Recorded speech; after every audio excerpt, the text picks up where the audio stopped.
Hello everyone, I've picked a differentiation question for implicit differentiation, and I've picked this one in particular because it's got an interesting derivative with an exponential, and I think that it could be a lot of people might be quite unsure about how to differentiate the 3 to the x minus 1.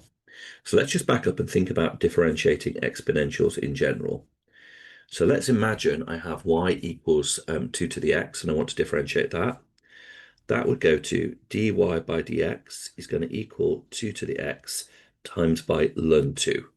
And that is something that we are aware of. And we could be asked to derive that in a question. Okay, now let's kind of think about if we have something a little bit more complicated. So what if we had e to the 2x, e to the power of 2x squared? What would that be if we had to differentiate that? Well, that would go to dy by dx would be 2 to the x squared times by ln 2, but the whole thing would be times by 2x. So in other words, we have to think about using the chain rule in it. So we're going to say the 2 to the something goes to 2 to the something times ln 2, but then we need to times it by the derivative of the inner function, which is the x squared. And of course, you might see that written as that could then subsequently be written as 2 to the power of x squared add 1 times by ln 2 times x, if that 2 was then subsequently incorporated with that. Okay, so they could easily ask you just to prove something like that. And then one last one, let's imagine that we had y was equal to, let's say 4 to the x cubed this time. So therefore our dy by dx now would go to 4 to the x cubed times by ln 4 times by 3x squared. Okay, so we've 4 to the something has gone to 4 to the something times ln 4, and then we've times the whole thing by the derivative of that inner function, as it were, so it goes to times by 3x squared. Okay, so that I think is a helpful overview about how you deal with these complicated exponentials for differentiation. Let's have a look at this particular question then. So this has got one of those in, and I haven't seen this particularly covered anywhere in the textbook, so it's useful to be aware of this.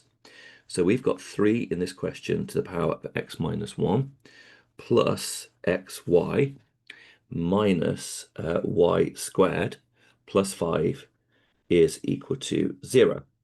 We're going to be differentiating this implicitly, even though the question doesn't mention implicit. The clue is, notice you've got an equation that has x's and y's in it. So when you've got an equation with x's and y's in it, that's very often a big indicator that implicit differentiation is going to be involved. Okay, so as discussed previously, this, when we differentiate this, it's going to go to 3 to the power of x minus 1 times by ln 3. And technically, we need to multiply it by the derivative of the inner function, which in this case just happens to be 1. Okay, so this one just differentiates to 3 to the x minus 1 times by ln 3. The next term, we have a product. So we're going to call that one u. We're going to call that one v. We're going to use the product rule, which I always remember back to front, but never mind. U dashed v add u v dashed. Because they're added, it makes no difference which way around you write them. Okay, so my u dashed is going to be just 1 times by my v, so that's just going to be y. And then my u times by v dashed is going to be x times by dy by dx. Because when the y differentiates, it turns into just dy by dx. So that's our derivative of our xy. It goes into y plus x dy by dx. Then we've got minus the derivative of 2y squared, which is going to be 2y dy by dx. The 5 disappears because it's a constant and the whole thing is equal to 0. Now, this is one of those questions where we've got to try and write this as show that dy by dx is equal to something at a particular point. Okay. Now, this is quite complicated. In this case, it's not too bad, but sometimes it can be really complicated to rearrange these to make dy by dx a subject.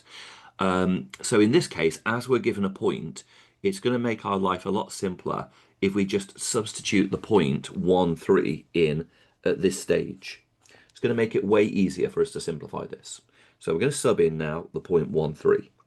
So that gives us 3 to the 1 minus 1 times by learn 3, and that's times by 1, plus y, which is just 3, plus x dy by dx, which is going to be 1 times by dy by dx, minus 2y, which is going to be 6 dy by dx, and that is going to equal 0.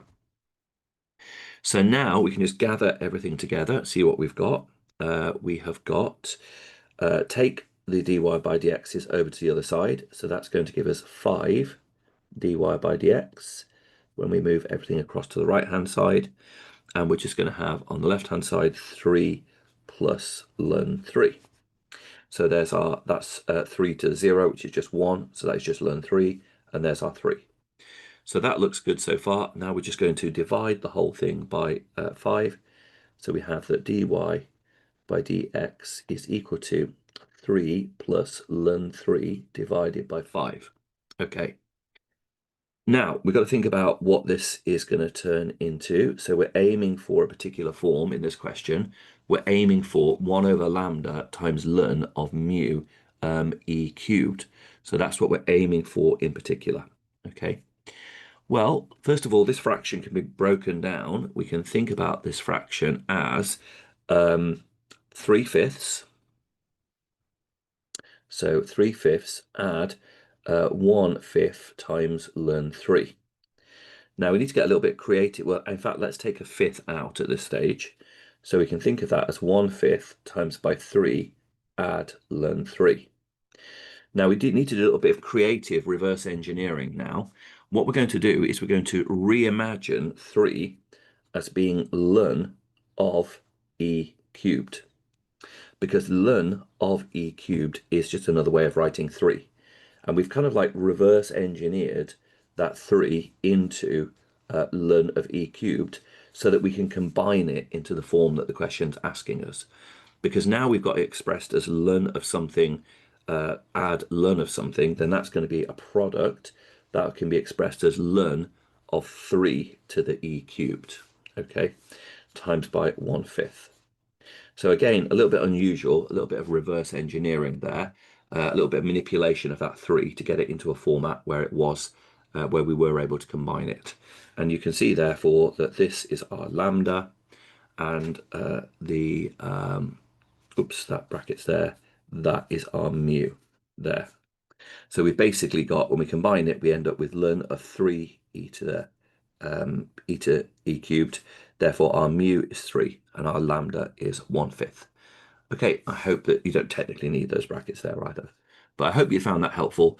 I thought it was interesting as well, that unusual way of having to differentiate this particular exponential, which I know a lot of people would find quite tricky. Okay, I'll see you in the next video.